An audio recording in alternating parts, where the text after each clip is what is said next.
the longer I've been teaching, the more I am aware of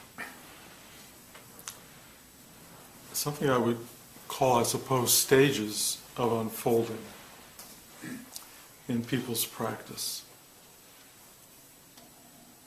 I've never liked a textbook approach to spiritual work. I've always found it somewhat off-putting.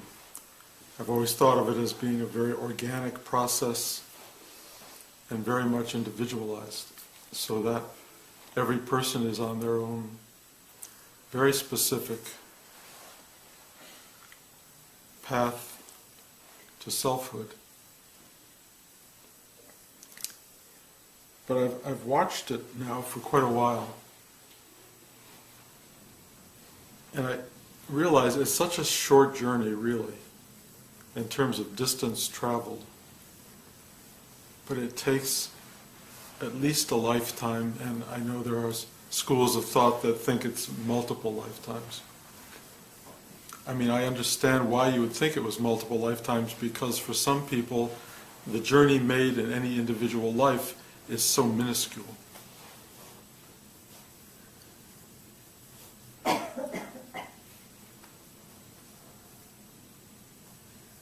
The hardest part, it seems to me,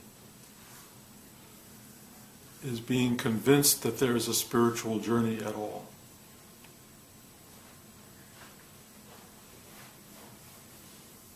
Many people, of course, are taught early on that the journey is through a particular religious pursuit. That if you become a good person, if you do good works, if you are kind, you will have a particular kind of afterlife. Hopefully one that goes to heaven and not somewhere else.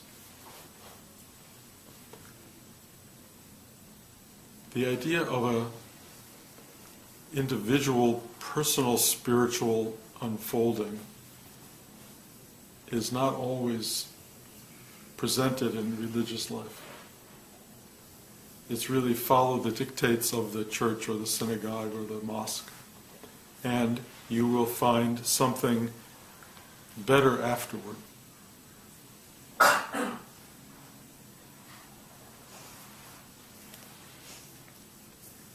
Trying to break through to somebody in that belief system, to try to persuade them that there is a real internal unfolding separate from your own particular religious dictate, is very hard. Even when you tell people that this will not take you out of your religious life, that you can be as religious as you want, that a spiritual life is, in a sense, independent of or embracive of something bigger. It's very hard to get through to people. And the beginning of a spiritual life, I have discovered for almost everybody, is an experience. Something happens somewhere in their life that shakes them out of the expected norm of day-to-day living. And everyone I talk to at some point can almost reveal the moment that this happened. I know for me, the first indication, and I didn't even know it until much later, was playing in a sandbox. I was probably 4 or 5. And I was 3 doors down from our house. It was a big empty field. And I was playing. It wasn't even really a sandbox. It was just a big field with a lot of dirt in it. And I was playing with toys and with friends. And I was very absorbed in what I was doing. And all of a sudden I felt that there was no top of my head. That the top of my head was gone. And the whole dome of the sky was my head. And then, even though it was broad daylight, I was sitting in a night sky. And in the night sky, these things were whirling around. It was very Ezekiel-like. Things spinning, wheels turning. And I remember thinking, it's not nighttime. And it was so big and so simple and so easy. And then, I was back. And I knew that was a very unusual experience, but that was okay. And it wasn't until the psychedelic explosion of the 1960s that I truly got blasted out of my comfort zone and realized there was much more to the world than I had imagined. And I think a lot of people in Western culture, it is something like that. It is often a drug experience or something that just breaks you out of your normal understandings, that makes you go, something else is going on here, I have to pursue it. In a lot of indigenous cultures, they actually bring you through ritual into this understanding. They know that for the sake of their tribe or their culture, to really be able to present the richness and the depth of what they are about, they have to initiate you into some larger vision, through a vision quest, through some kind of extreme experience. They try to bring people into an awareness, and when people come back from this experience, if they have shifted in their awareness from worldly preoccupation into something bigger, they're usually given a new name. Our culture has never been focused in that way. And then people go on this journey, and the journey is a journey into uncovering self, into the mystery of life, if you will. And the core of that journey becomes essential to people in terms of their day-to-day existence. It ennobles their existence. It gives focus to their existence. It makes them always, in a sense, seekers, seeking for something that emulates that experience, that is as big as that big experience that they had that shifted them so dramatically out of their normal consciousness. That pursuit, that journey into what you might call higher awareness, becomes a kind of limitation for many people. They become what Rudy called professional seekers, always looking to either recapture or to discover the bigness or the otherness that they once smelled or saw or tasted or experienced. These people, of which we have all been in that place and perhaps are there now, the professional seeker has invested their identity in the idea of being a spiritual person in pursuit of more spirituality, deeper spirituality. And a lot of people come here because they want to experience Kundalini or Kriya energy. I get emails from people all the time about wanting that experience, wanting to prove to themselves through the intensity of a spiritual moment that something real is going on here. And I usually try to talk them out of it because I think it's misguided. But some people show up anyway, some people don't. But most people who arrive here or at many meditation groups, they are in pursuit of something else. They are in pursuit of, I describe it as peace, cosmic consciousness, compassion, joy. Mostly it's otherness, something other. And one of the things that used to happen for me in Rudy's class was I would sit there doing the exercise that you all know, and I would take my breath, and all of a sudden, I was blasted into something so big, so free, so beautiful, so joyous, that I never wanted to lose it. But I always lost it. I always came from that huge experience back into me. And I kept wondering, why couldn't I keep that?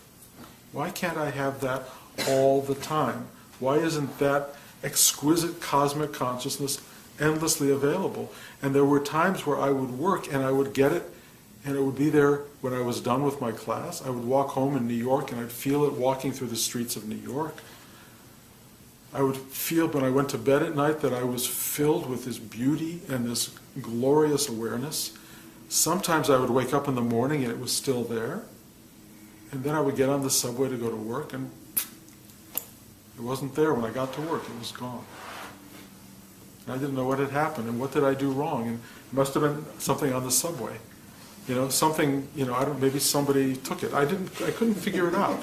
And I know that over the years, I would have it, and I would have it for longer and longer periods. Sometimes I could actually have it for like 2 to 3 weeks. And I would walk around in a state of, I have arrived. And I would feel holy and beautiful and wonderful and complete and like this was it. And then, there it was gone. And I could never figure out why they would take that away or what was wrong with me or how it had gone. And I would feel unbelievably deprived and somehow imperfect and wrong and sad. I would try all sorts of things to get it back again. I would sit longer in my meditation. I would do whatever I could do to have it. And then this awakening took place.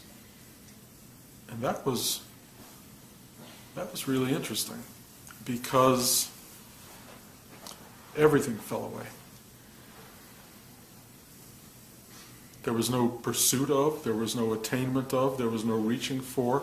It was just there. It was like, and it wasn't a big deal. It was something very simple. And it lasted for 3 months, 4 months. And during that period, I really did believe that it was over, that somehow there was a reward or a payoff to 40 years of practice. And then it too started to erode, but I watched it erode. I watched what I called, or what a friend of mine labeled, bruising happen. And I watched this stuff starting to form, old patterns of bruise, worry, fear. And then I had this revelation that this wasn't bruising, this was something else. It was being human. It was what I called being an elemental being, a universal being, that everyone has fear, everyone has hope, everyone has a rooting interest, everyone has a biology that doesn't want to be destroyed or dismantled, a body that they're afraid to lose. Everyone. This is universal. It's not particular to Bruce, not particular to any one of us. It's just something that goes on. And it freed me from this idea that Bruce was happening. What was happening was life was happening. I still had a body. I still had all of this, and I had stuff to do. I had to wake up in the morning, I had phone calls to make, I had a career still in place.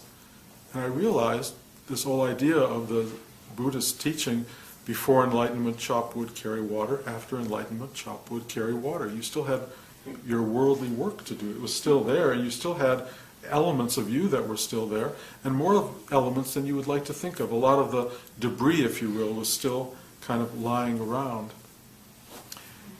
The journey continued, and what I started to experience in myself was a kind of purity of being, just being. And in that being, stuff arose. And as stuff arose, there was still some mind element that would like something or not like something. Usually I liked what was pleasurable, and I didn't like what was not pleasurable. And if something hurt, I would turn from it. If something was comfortable and good, I would move toward it. And I could feel these elemental pulls between those polarities. And then, as most of you know my story, some big stuff happened, and a lot of pain came into play. Big pain. And so, in the big pain, I wanted to go toward any little pleasure I could find, which I used to label as strawberry ice cream. And I would go away from the pain, as much as I could get away from the pain. And then I realized pain is what is. This is what is. And trying to get away from it, this elemental struggle was not accepting what was, or what is. So I began to turn around and face the pain and the darkness that was within that. Every time it would come up, I would go into it, or I would sit with it. And it did not diminish the pain. And if you think there's a reward for facing pain, it's not true. It's not, I mean, there is, but it's not the one you expect. It's not diminishment of pain. Instead, what it is touching reality. Pain was real. Reality is real. Reality is its own reward. Being in reality speaks to you. Being in reality is, in some way, the ultimate spiritual and life teaching.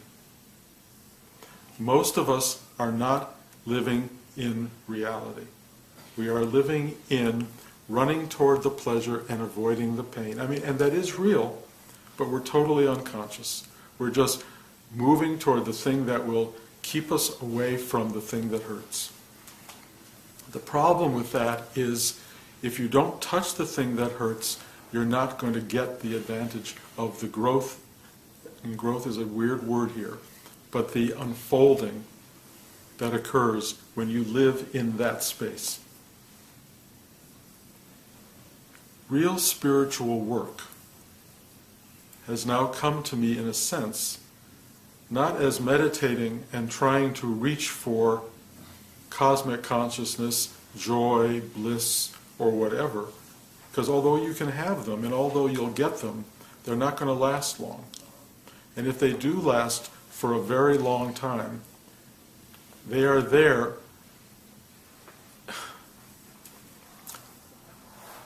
with a force of darkness always present and unacknowledged.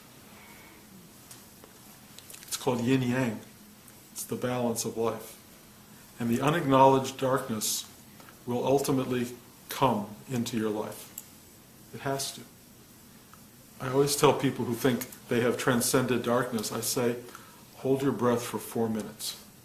Let's go 5 minutes. It starts to come. It arises. It's a big deal. It's elemental. It's biological. It is there. It has to be acknowledged. It has to be dealt with. And you don't want to wait till the last second of your life to do it. It's a big force. It's the biggest force, or one of the biggest forces there is. It's part of what we call Shiva, Yamataka, Tibetan god of death. These are big forces, and they balance out our lives. And I can only tell you that when you are sitting in the reality of those forces as they arise, you don't have to call them in, they will come. When they arise, be present. Be with it. Don't run, sit there. The reality of these things is really valuable. It's really valuable. It is the great teaching. It's the great teaching. And I never would have known that had I not been pushed in that direction. But I have discovered the value of holding on to that live wire. And just holding on. It doesn't last all that long usually. Like everything else, it comes up and it fades away. It comes up and it fades away until it doesn't. But if you can simply accept what is, which means what arises in consciousness and fades away and rises and fades away, a number of things happen. One of them is that you begin to realize you're watching the thing that rises and falls away.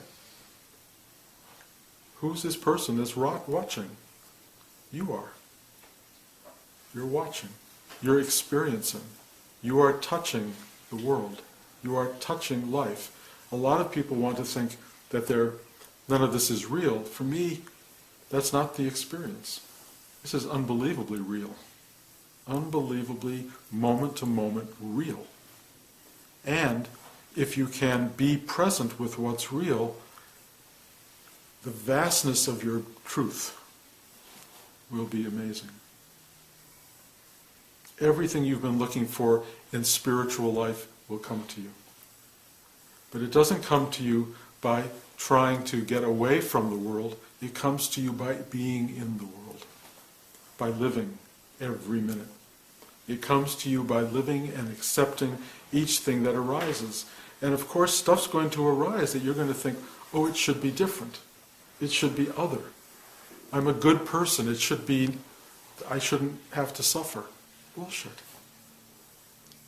You will suffer. But that suffering is not bad. It's not even good. It just is. And so you just sit with it. And you sit with it and you watch what it does. It just scrubs away. It's very powerful. It's really powerful. And it's the thing you have been looking for from the beginning. Everyone thinks that spiritual life will lead you out of suffering. It leads you through suffering. And the thing you discover going through suffering is reality and truth. So the hardest thing and the last and most difficult stage to work with in teaching is people who are confirmed in their spiritual practice. Because people in their confirmed practice want to be recognized, one, as spiritual seekers, which is maybe or maybe not your truth. But there is something about that identity. I am a spiritual person. That is a killer in terms of spiritual development. It's almost the death of spiritual development. And if you hold on to that for dear life, if that's the identity you're projecting for yourself and for others, like any identity, it's not real. And it ultimately needs to be shattered and will be shattered. Every one of your identities will be shattered. And you will not like it. Your nice person identity, the fact that you're this stupid, ignorant person, every one of it blown away. And you will watch it get blown away. And you will be terrified, possibly, and shaking in your boots as it goes. Because you don't want your identity to be blown away, because who are you when your identity goes away? Well, I'll tell you who you are. You're going to be exactly who you've always been. This person watching this identity get blown away. Or formed and created and turned into something solid and, in your case, identifiable. This is who I am. This is who I am. Gone. It's gone. So who am I? Who am I? And the voice that comes back is, I am that. Or in the biblical sense, I am that I am. And that's what comes. In fact, it's not what comes, it's what always was there.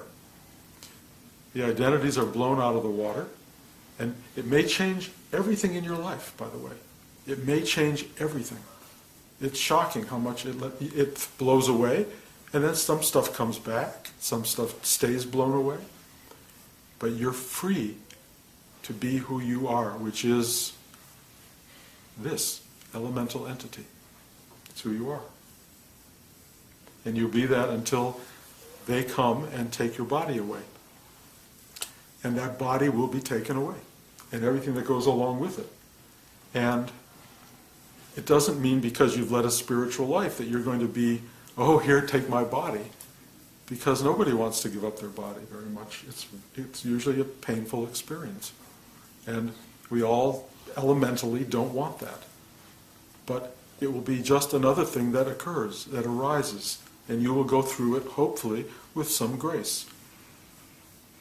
You know, and I always, at this point in my conversation about this, talk about Christ, who did not want to go to the cross. He said, please take this cup from my lips. And who did not enjoy the process, because you can't enjoy that process. But who in the end felt, one, abandoned, which is a true experience, and then not abandoned. He felt this extraordinary thing come through. Hanging on the cross, Christ felt this unbelievably beautiful compassion. Forgive them, for they know not what they do. And that's what comes out of touching truth. True suffering brings you to compassion. It doesn't bring you to anger. It doesn't bring you to cursing. It brings you to a grasp of every elemental human being who's ever lived, because they've all known exactly what that feels like. The experience of being human has in it a quality of suffering that is unbearable for people, and yet it leads you to compassion, and it opens a doorway to something else. Unto thy hands I commend my spirit. That's what it leads to. And then it takes you biologically and elementally away. And then there is only, we'll find out. Even if it's nothing more than sleep, even if it's nothing more than deep sleep, each one of us is very good at giving ourselves over to deep sleep. Every night you get in bed and something in you completely and absolutely trusts this process.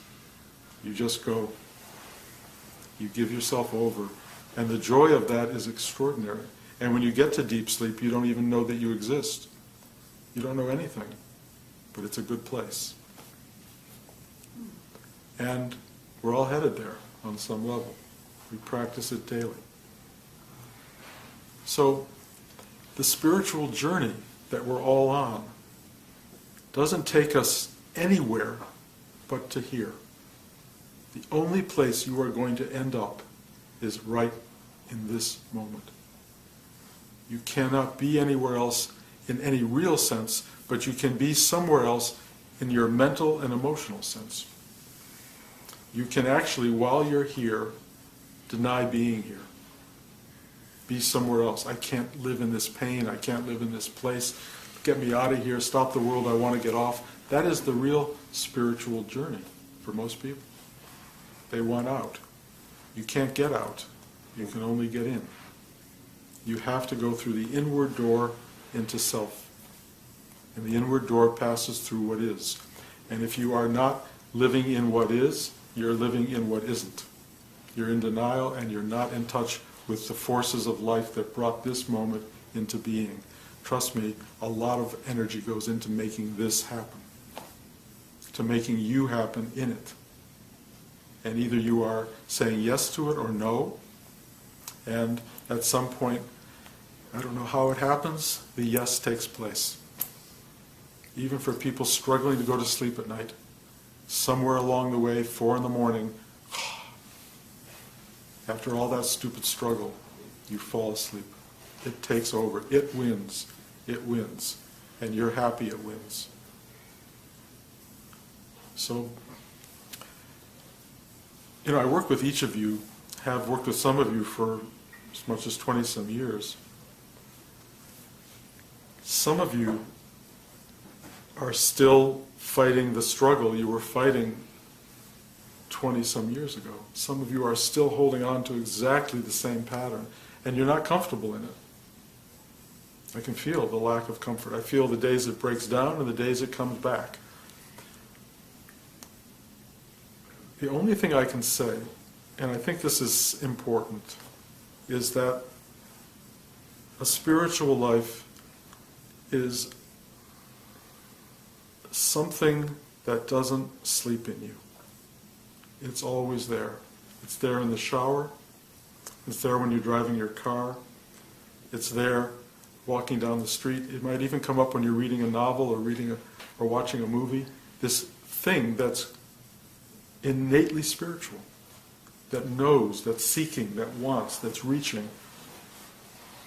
Those of you who have that are going to grow dramatically and evolve into oneness, or will recognize oneness. Those of you for whom this is a Sunday morning, church-like, synagogue-like experience, it's not going to happen. It's not enough energy. It's not enough attention. It's not enough wanting. It's not enough reaching. It won't take place unless you're just lucky. It takes place because there's this thing that longs all the time, that just wants it. Whatever that it is, it wants it. And I know, for me, it doesn't go away. It's there all the time. It was put in place a long time ago. I sort of vaguely remember it from my childhood. You know, I used to pray, I used to do stuff. It was just part of who I was. But if it's not part of who you are, well, first of all, you wouldn't be sitting here or listening to what you're hearing right now.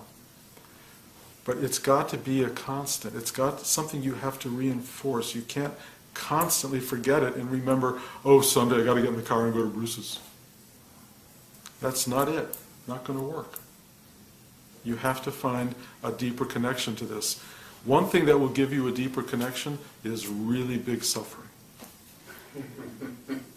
The gentle approach is cultivated. Cultivated. With knowledge and wisdom, know there's something greater happening. And I want to be with that. I want it to teach and inform and instruct and imbue my life with something greater. And you can have it. And it will come, it will work. I guarantee you. I watch how it works. I see people, even when my awakening took place, I went, to give this talk to this group as an unawakened person, and I thought, I'm the token unawakened guy. I had given up my desire to awaken because I saw there's no way I could make it happen. The ego mind cannot make it happen. But my having given it up became the very thing that made it happen. I stopped trying. My trying, it turns out, was the obstruction. My hunger for awakening was my keeping it at bay. Bruce wanting something for Bruce is the problem. And when I let the wanting it go away, Bruce followed. So it's a very delicate balance. But you can't let the desire go away without having the desire. You have to have the desire, and then you have to say, oh well. And even that, if you do that thinking that will bring it to you, forget it. And it won't. So it's not, there's no simple plan to this. You have to be real and authentic. Real and authentic at all times, or as best you can. And trust me, the thing that awakens is not, as friends of mine say, it's not you that awaken, it's that which is dreaming you that awakens. You can't make it change. You can't. But you can make it known that you are there and available and ready to be awake.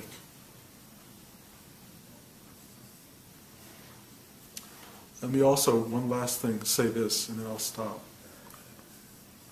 It doesn't matter whether you awaken or not. It offers zero advantage. It just offers you clarity and reality and truth. It doesn't mean you're going to win anything, or you're going to get more money, or you're going to have anything. It just means you will walk through your life probably in a state of endless gratitude. And maybe amazement. But life will be the same. It'll hurt as much, and it'll be as sweet, and moments will come that will knock you off your feet, and moments will come where you wish you were never born. But you will know every one of them as real. So, any questions?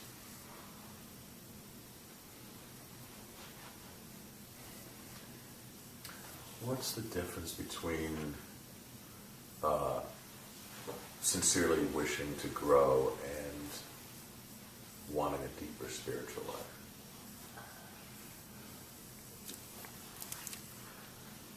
The desire to grow implies that you aren't perfect as you are, and that you can get somewhere else. Wanting a real spiritual life is accepting where you are right now. That's perfect. That will be the path. Wanting to get somewhere else is an avoidance of this. It's saying this isn't good enough. And this is all there is. So the minute you try to reach for the other, you're denying this. And that won't work. Isn't part of this practice wishing to grow in a deep way? You have to start with that in a way, then you got to let it go. There comes a point where you realize, well, what happens for most people, I think, is they spend 30, 40, 50 years or lifetimes trying to get there, and it fails. It always fails, because you can't get there. What do you mean there? Where's there? There is here. And what are you struggling to get to? Where you are. So when you finally fail in a big enough way, then you go, oh, if you're lucky, oh, this is all I got. Be at peace. And that changes the dynamic. So, this practice teaches asking to grow, wishing to grow, and I had to put that all aside. And I had to look at it in the beginning as a false teaching, but then I realized it's not a false teaching. You got to do that to a point, and then you got to go, that's not it. But if I hadn't done that for all these years, I would have never gotten to the point of putting it aside. So that's what, they always call it the pathless path. I can teach you anything, but there's no person's path that you can follow. You can only go through your thing, and only if you become really earnest and sincere and hungry will this thing take place. It's not delivered to people who don't want it on some major level, because it's a big thing. When it's revealed to you, you can't go backwards. You're going to live with the truth. And when the truth comes, you had better be ready to sustain it, because it shatters you. The one thing most people don't want is to have the truth get rid of them. Most people want to have the truth. I want the truth. But the truth is there's no you to have yet. That's the truth. There's no you. So there won't be any you having it. There won't be any self-aggrandizement from truth. It doesn't work. What comes is there's no you.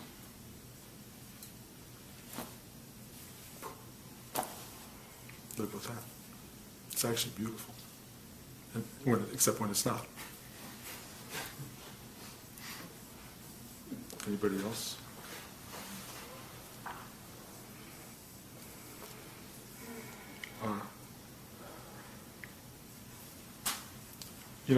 I'm going to give a talk in a few weeks to this group of enlightened people and seekers of enlightenment. And it's my third year there, I guess, third or fourth.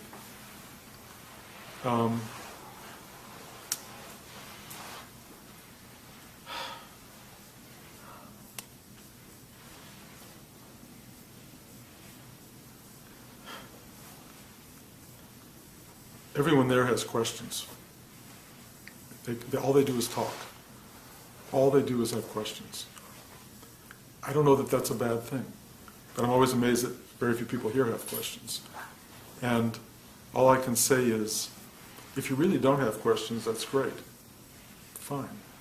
But if you really do have questions and you're not asking them, that's just a sign of either ego protection, fear, or that you don't really want. So look inside and see if you have questions that are not being answered. Yes, it's true, the inner life, the inner being will answer every question. You don't need me to answer anything. But if you have questions, there's always this availability.